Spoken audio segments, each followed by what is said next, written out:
In this video, I'm going to show you how to delete YouTube videos on your mobile device. So it'll work if you're on an iPhone or an Android, it doesn't really matter.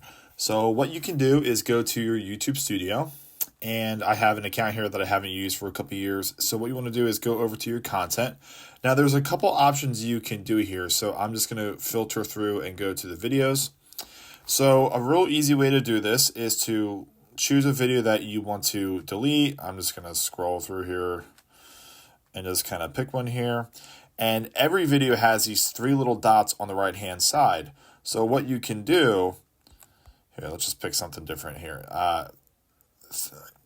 Once you hit those three dots, you're going to have some options. So if you don't want to delete the video permanently and not have it anymore, what you can do first is save to your device, and it'll save your video to your phone just in case you want to re-upload it. That's a good way, just in case further down the line you don't want to actually lose the video, you still have it on your phone to re-upload.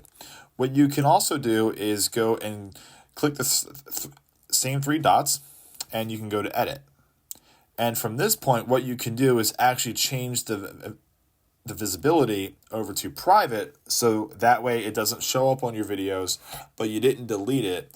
But if you truly want to delete a video and just take it out completely, what you can do is choose a video, go to the three dots on the right hand side, and just hit delete. And it will delete, and it can't be undone, and you can just hit delete, and then your video is gone. So there are some options to somewhat keep the video, whether it's setting it to private, saving it to your device, but there is also an option to just permanently delete the video. Hope you guys liked the video and found it helpful, and we'll see you in the next one.